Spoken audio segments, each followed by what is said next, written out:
Hello बच्चों, कैसे हो? I welcome you on to Sainik public high school YouTube channel. Today we will start class 9th chapter where do we fall in.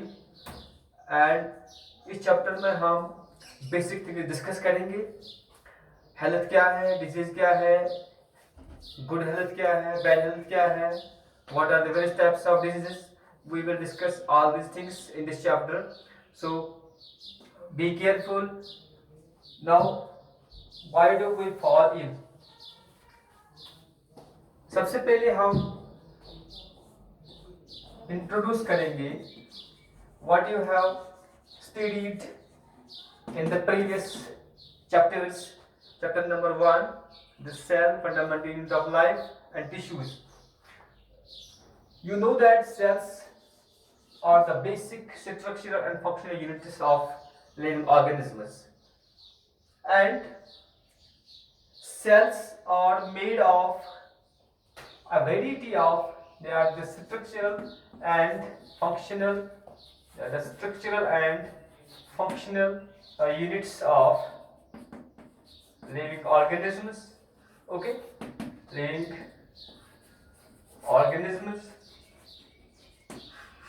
These cells, they have various parts like cell membrane, Golgi bodies, nucleus, endoplasmic reticulum, lysosomes, ribosomes. So many parts are there in the cells, and all the parts are made up of a variety of. The cells are made of a variety of substances like proteins, carbohydrates,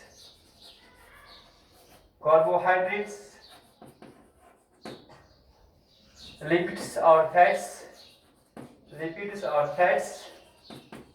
etc. And the they are cells are in a dynamic place. Cells are in a dynamic place. Things are always happening there in the cells.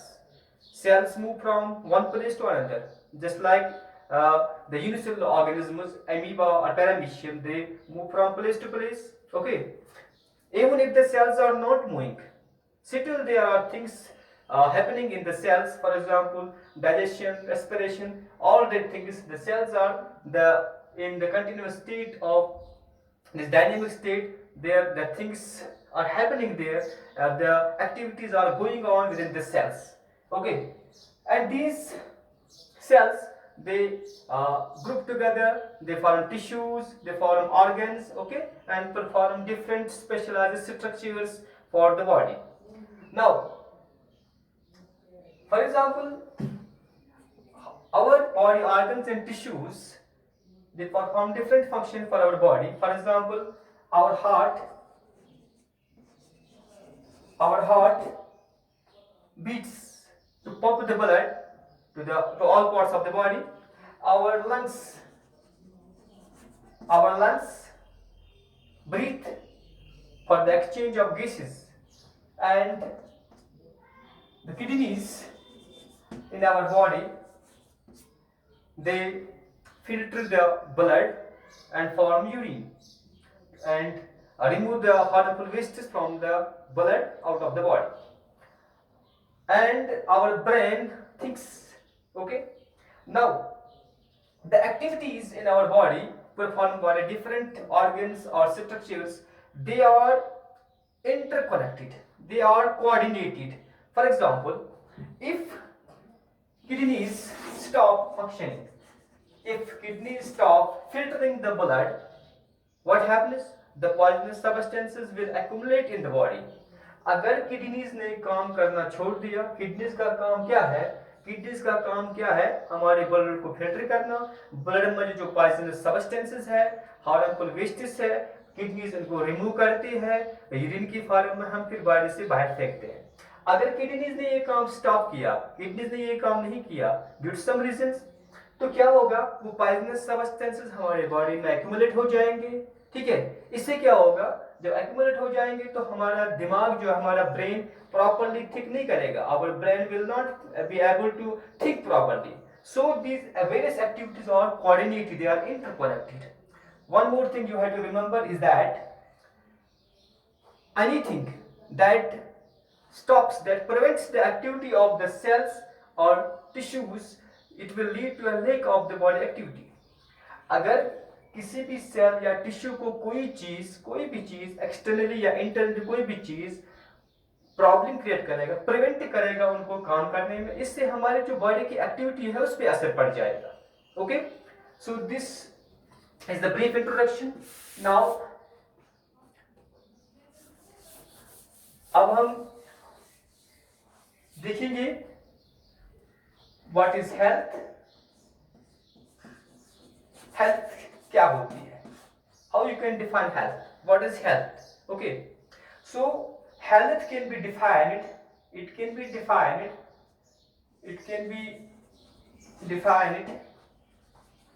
as a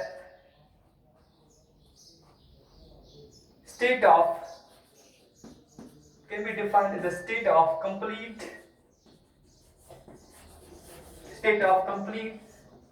physical, mental and social problems. It can be defined as a state of complete physical, mental and social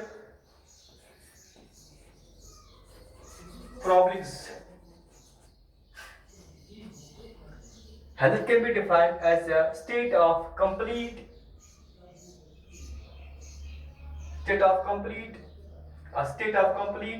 physical, mental and social well-being of a person.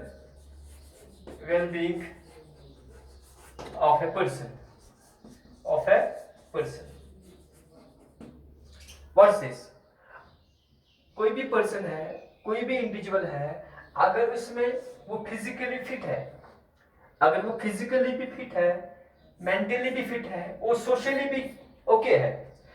Physically means इसके जितने भी body के parts हैं सब ठीक से काम कर रहे हैं. हाथ में 5 उंगलियां हैं, 5 के 5 सही सलामत है, ठीक से काम कर रहे हैं. ठीक है, जो जिस्म के सारे जिस्म फिजिकली जो है फिट है और मेंटली भी फिट है. मेंटली मीन्स इसका जो ये जो दिमागी तवाजुन है उसका ब्रेन ठीक से कर रहा है.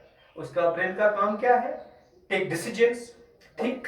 तो ये सारे मेंटली भी वो फिट है और सोशली भी वो ओके है. सोशली मीन इसके समाज के साथ जितने भी लोग हैं, फ्रेंड्स है, इसके फैमिली के मेंबर्स है, मदर है, फादर है, जितने भी लोग हैं उनसे इसका रिलेशन ठीक है, बिहेवियर ठीक है, कोई टेंशन आपस में नहीं है. अगर ये तीनों चीजें उसमें है, फिट है, तब जाके हम कहेंगे the person is healthy. The person is healthy. अगर एक भी फैक्टर में कुछ गड़बड़ है तब हम कहेंगे वो पर्सन हेल्दी नहीं है. Okay, if all the physical, mental and social factors are okay, then and only then we can say the person is healthy, otherwise not. Okay, now remember good health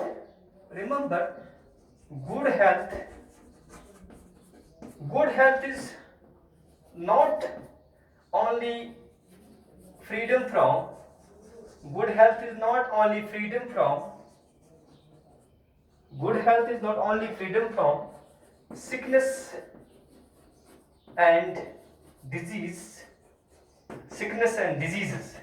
Not only that, अगर कोई person है, हम क्या वो बीमार नहीं है, हमें लगेगा बाहर से कोई बीमार उसको नहीं है, लेकिन फिर भी ये जरूरी नहीं है कि वो आदमी हेल्दी है. Because good health also it must be also free from, the person must be also free from, it must be also free from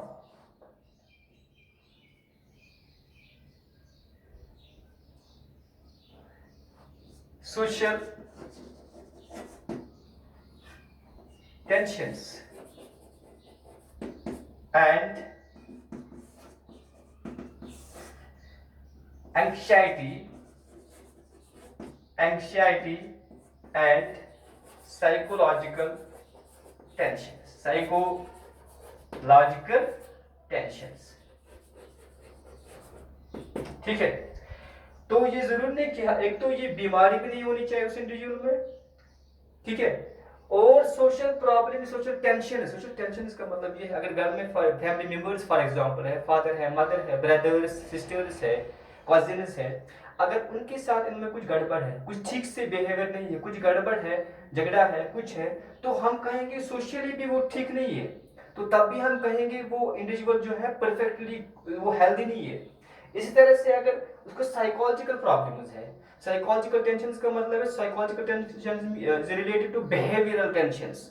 for example एक इंडिविजुअल है, उसमें एक आदत, एक बिहेवियरल प्रॉब्लम है, ठीक से देख भी ठीक पा रहा है, सब सोशली भी मेंटली भी ठीक है, लेकिन अगर वो आंखों को ऐसे ऐसे कर रहा है, उसकी आदत है, बिहेवियर प्रॉब्लम है, तब भी हम कहेंगे वो इंडिविजुअल जो है इज नॉट हेल्दी। ठीक है, तो he must be free from the social tensions and as well as the psychological tensions in addition to the disease. Okay, then and only then we can say the person is healthy. Is it okay? Now we will see what are the conditions for maintaining good health.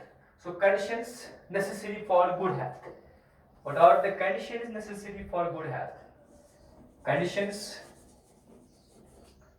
necessary for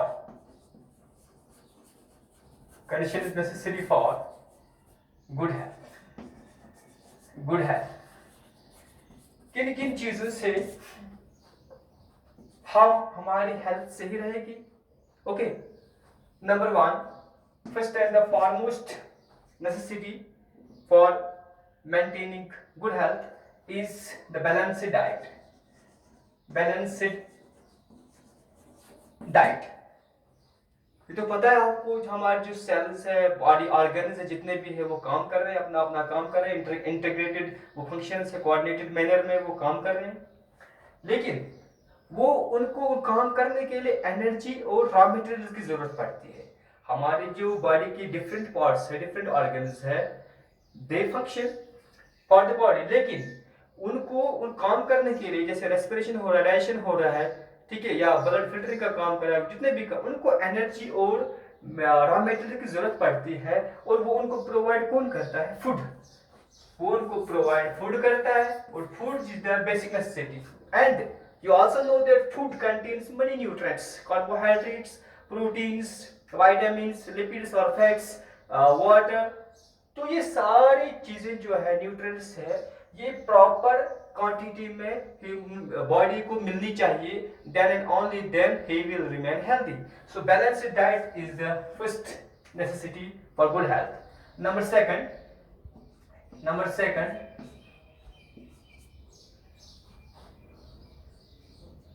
personal and domestic hygiene. Personal and domestic hygiene, ठीक है, hygiene means cleanliness.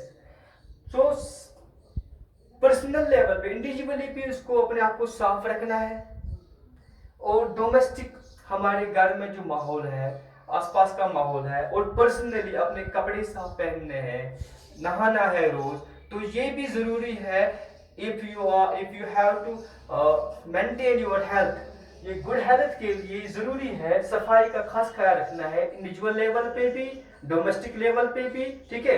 तो बाहर जो कूड़ा करकट है वो भी नहीं होना चाहिए, क्योंकि अदरवाइज बैक्टीरिया वायरस वगैरह आ जाएंगे, ठीक है। तो personal and domestic hygiene is also important for maintaining good health. Number 3, pure and clean air for breathing. ये भी आपको पता है, ब्रीथिंग के लिए, रेस्पिरेशन के लिए हमें एयर की जरूरत पड़ती है, ऑक्सीजन गैस की, जो हमें एयर से मिल रहा है, और वो भी प्योर और क्लीन होना चाहिए। The air we are inhaling for respiration, it must be pure and clean, it must not be polluted, okay, it must be pollution free, the air must be pollution free. If it contains the impurities like viruses, bacteria or dusts, we will inhale into the body and our body will suffer from many problems. So pure and clean air is also important for good health. And number 4, pure and clean water for drinking. Water for drinking. जो हम पानी P रहे हैं, ठीक है, वो पानी भी प्योर होना चाहिए, पोल्यूशन फ्री होना चाहिए, क्योंकि अगर पानी भी पोल्यूटेड होगा, जो हम पी रहे हैं उस पोल्यूटेड वाटर में कुछ भी हो सकता है, इंप्योरिटीज हो सकती है, बैक्टीरिया या डस्ट पार्टिकल्स या बाकी चीजें, उससे भी हमारी हेल्थ मेंटेन नहीं रहेगी. So pure and clean water is also important for maintaining good health. Okay, number 5th point, regular exercise and proper recreation. Regular exercise and proper recreation. इसके अलावा एक्सरसाइज, रेगुलर एक्सरसाइज भी बहुत important है healthy रहने के लिए. अगर for example एक इंडिविजुअल अच्छे से खा रहा है, सारी चीजें कर रहा है, लेकिन एक्सरसाइज नहीं कर रहा है, एक्सरसाइज बहुत इंपॉर्टेंट है. एक्सरसाइज से हमारी जो है बॉडी की जो सर्कुलेशन है वो इंप्रूव हो रही है, अच्छे से सर्कुलेट हो जाएगा. अच्छे से सर्कुलेट जब ब्लड हो जाएगा अच्छे से, तो ब्लड के जरिए से हमारे डिफरेंट पार्ट्स को ऑक्सीजन गैस, बाकी रिक्वायरमेंट्स, फूड वगैरह पहुंच जाएंगे. तो इस तरह से हमारी बॉडी जो है फिट रहेगी. So regular exercise is important also for good health and proper recreation also. What is recreation? इस तरह से आपको समझ आएगा.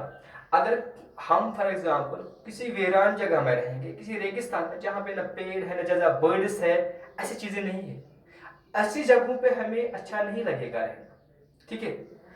और अगर इसके बदले में हम उस जगह पे जाएंगे जहाँ पे अच्छे अच्छे प्लांट्स, पेड़ पौधे हैं, ग्रीनिश कलर के प्लांट्स है, डिफरेंट प्लांट्स है, बर्ड्स है, डिफरेंट एनिमल्स है, तो हमें उस जगह पे रहना अच्छा लगता है. That is what you call as recreation.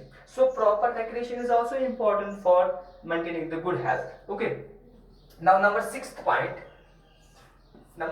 point, avoid health injurious substances. Avoid health injurious substances. इसके अलावा हमें उन चीजों को कंज्यूम नहीं करना है जो कि हमारे हेल्थ को ड्रास्टिकली इफेक्ट करेंगी. से for example like tobacco, alcohol and drugs, narcotic drugs etcetera. तो इन चीजों से हमें परहेज करना है अगर आपको हेल्दी रहना है, because these things will drastically affect your health. तो इन चीजों को अवॉइड करना है. और ये भी एक इंपॉर्टेंट चीज है if you have to for maintaining the good health. So this is also important. You have to avoid the health injurious substances, these things. And number 7th, proper shelter. Proper shelter. Proper shelter.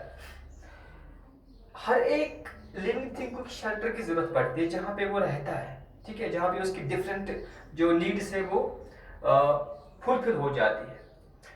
तो वो proper जहाँ पे वो आराम से रह सकता है, ठीक है, तो वो जरूरी है. प्रॉपर शेल्टर भी एक इम्पॉर्टेंट नेसेसिटी है for maintaining the good health.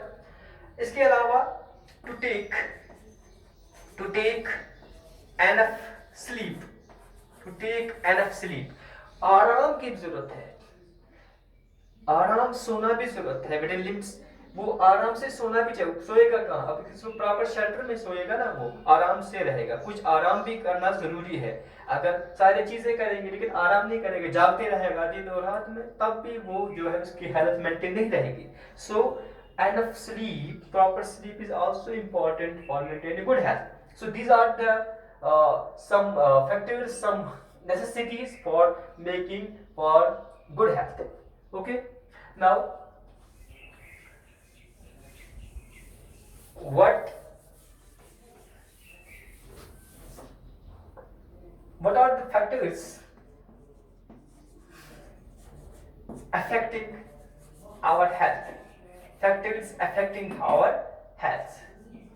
हमारी हेल्थ को कौन सी चीजें जो है अफेक्ट करते हैं, ड्रास्टिकली प्रॉब्लम क्रिएट किससे होता है हमारे हेल्थ पे? दो चीजों, हम इसको दो ग्रुप्स में डिवाइड कर सकते हैं. There are two factors which affect our health. Number 1, intrinsic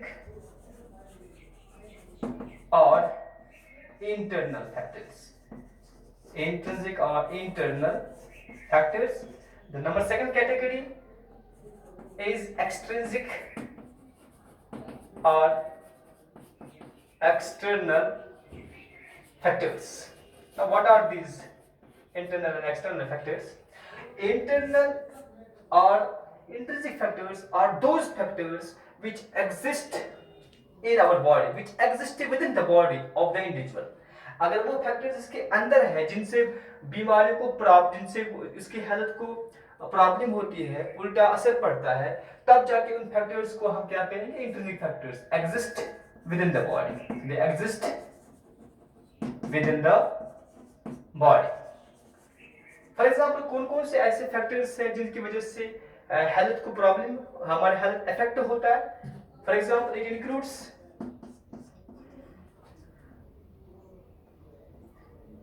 organ malfunctioning, organ malfunctioning, organ malfunctioning. हमारे जिसम के डिफरेंट ऑर्गन्स है, अगर वो ठीक से इम्प्रॉपर उनकी फंक्शन है, फॉर एग्जाम्पल हमारे हार्ट है, लंग्स है, लिवर है, बाकी चीजें हैं, अगर वो ठीक से काम नहीं कर रहे हैं, if they are not functioning properly, तो improper functioning of the body organs, this also is included in the internal factors. For example kidney failure, for example, or kidney failure, ये तो हमारा इंटरनल ही प्रॉब्लम है, क्योंकि kidneys तो हमारे अंदर ही है, अगर वो काम ठीक से नहीं कर रहे हैं तो वो हम इंटरनल फैक्टर में आ जाएंगे. तो किडनी फेलियर और हार्ट अटैक, तो ये चीजें जो है इंटरनल फैक्टर में है. दूसरा चीज हार्मोनल इम्बैलेंसेस,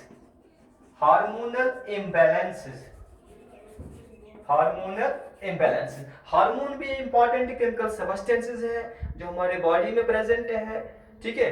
तो अगर वो हार्मोन्स भी इम्बैलेंस है, ज्यादा क्वांटिटी में सिक्रेट हो रहे हैं, कम क्वांटिटी में सिक्रेट हो रहे हैं, दोनों सूरतों में जो वहां से प्रॉब्लम्स हो जाएगी हमारे हेल्थ के ऊपर, तो वो भी किस में आएगी? इंटरनल फैक्टर्स में, ठीक है. इसके बाद तीसरा factor, important factor, genetic abnormalities.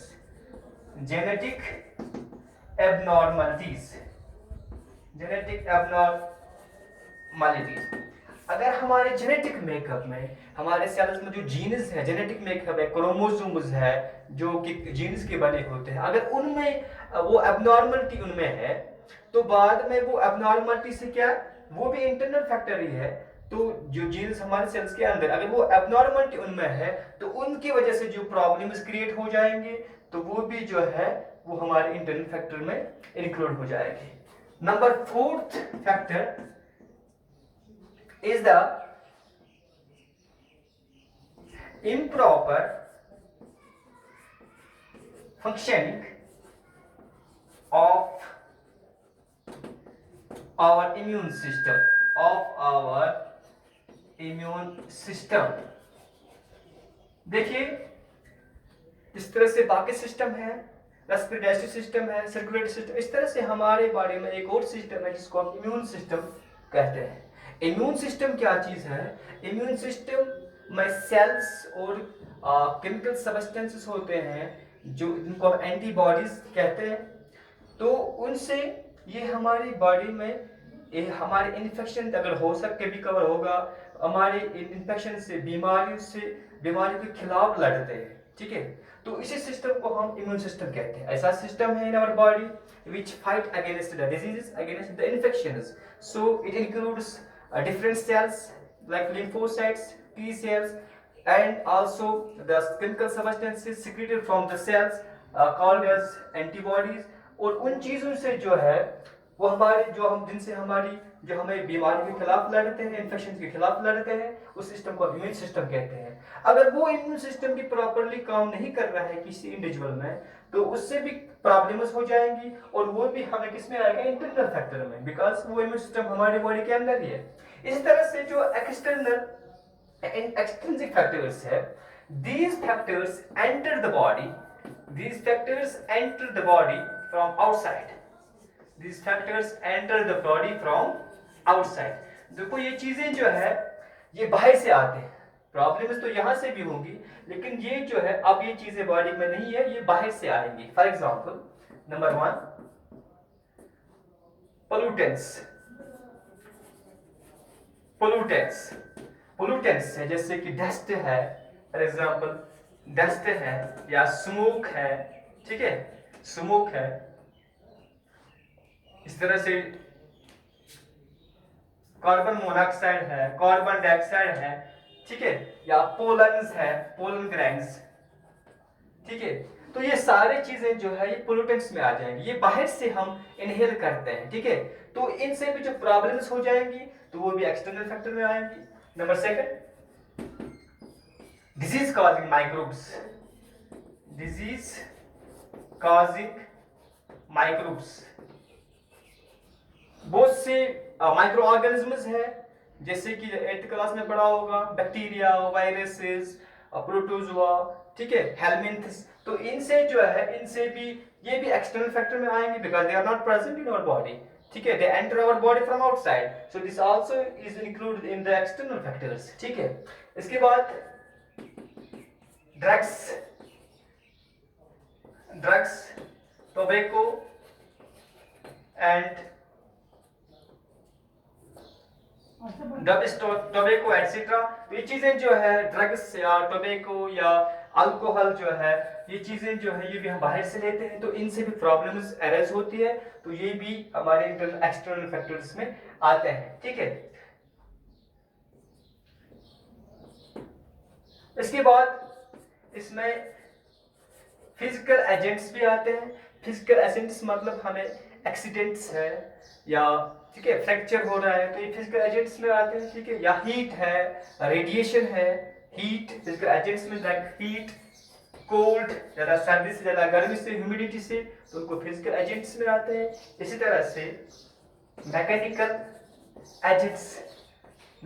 Agents जैसे कि फ्रिक्शन की वजह से होता है, क्रोनिक फ्रिक्शन की वजह से, या एक्सीडेंट्स हो रहे हैं, ठीक है, तो ये चीजें जो है ये हमारे मैकेनिकल एजेंट्स में आते हैं, ये भी एक्सटर्नल फैक्टर्स में इंक्लूड होते हैं। ओके, नाउ इसके बाद हम देखेंगे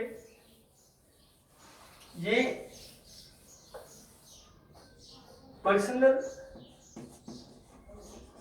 and domestic, personal and community health. Personal and community health क्या है? What is personal health and what is community health? देखो, पर्सनल हेल्थ जो है, personal health is a state of, personal health is a state of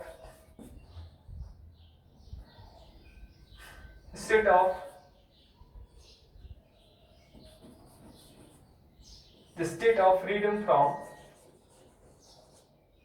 physical, mental and social problems of an individual.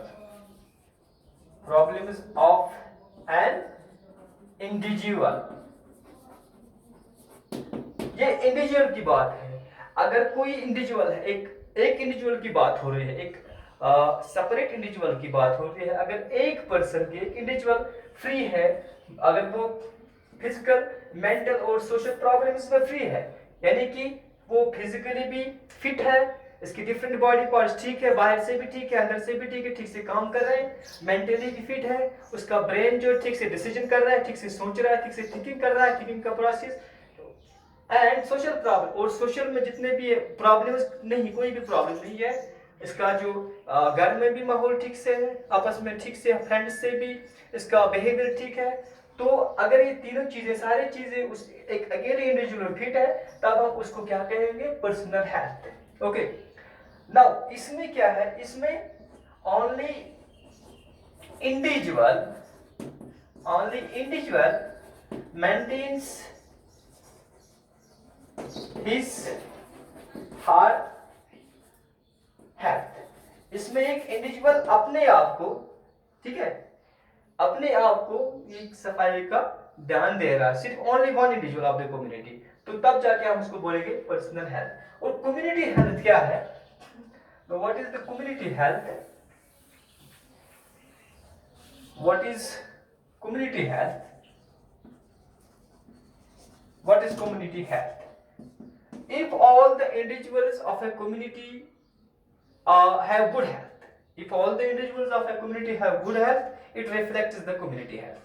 It is maintenance, it is the maintenance, protection, the maintenance, protection and improvement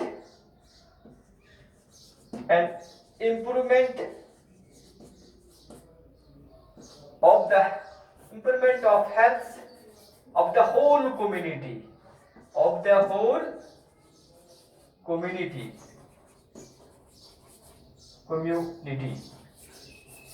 अगर एक community में सारे individuals जो है रह रहे हैं वहां पे, अगर सारे इंडिविजुअल्स एक कम्युनिटी के वो उनका हेल्थ ठीक है, वो उनका वो दे हैव गुड हेल्थ, तब हम उसको कम्युनिटी हेल्थ कहते हैं.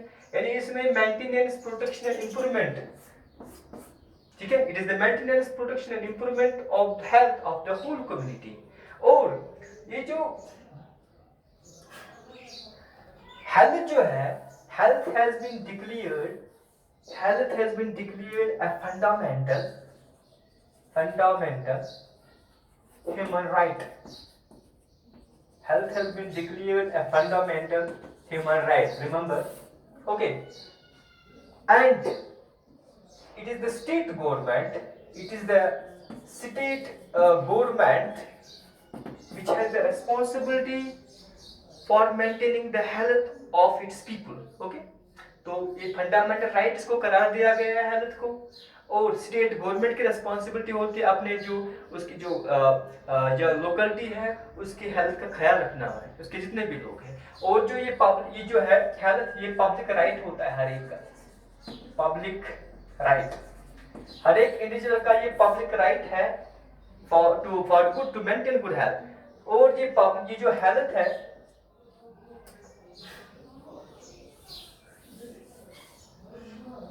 so every individual public right, this is the public right. और वेरियस पब्लिक राइट जो है इसको ये कम्युनिटी जो स्टेट गवर्नमेंट है, डिफरेंट सर्विस सेंटर्स हैं जिससे कि प्रोवाइड करते हैं वो लोग अपने कम्युनिटी के पर्सन्स को गुड हेल्थ रखने के लिए, वो डिफरेंट प्रोग्राम्स क्रिएट करते हैं. जैसे for example primary health centres, primary health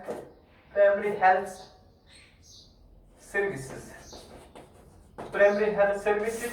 इसमें क्या है, primary health services include primary health centres. Primary health centres होते हैं जो कि स्मॉल विलेज एंड टाउन्स में एस्टेब्लिश होते हैं. In primary health services the health is provided by the primary health centers which are established in small villages and towns. Okay, number second, secondary health services. Secondary health services, it includes district hospitals or community health centers and community health centers. Community health centers और यहाँ पे more complex problems को deal करते हैं. ठीक है, in secondary health services it is the health, they provide the health services in district hospitals or community health centers. Okay, इसके बाद तीसरा है tertiary health services. Tertiary health services क्या है? दीज आर, यहाँ पे सेंट्रल लेवल इंस्टीट्यूशंस पे health provide करते हैं, हेल्थ सर्विसेज प्रोवाइड करते हैं इंस्टीट्यूशंस, जैसे ऑल इंडिया इंस्टीट्यूशंस है, ऑल इंडिया इंस्टीट्यूट्स, ठीक है, और मेडिकल हॉस्पिटल्स, मेडिकल कॉलेजेस, ठीक है, एटसेट्रा। तो यहाँ पे सेंट्रल लेवल पे जैसे कि ऑल इंडिया इंस्टीट्यूट है, मेडिकल कॉलेजेस है और स्पेशलिस्ट हॉस्पिटल्स है, यहाँ से हेल्थ सर्विसेज प्रोवाइड करते हैं, ठीक है। तो ये चीजें जो है ये इस तरह से कम्युनिटी हेल्थ मेंटेन रखते हैं। सो हमने आज क्या डिस्कस किया, what is health, what are the conditions necessary for health, what are the factors affecting our health, and what is personal and community health. Okay, so thanks for listening to me. Thanks.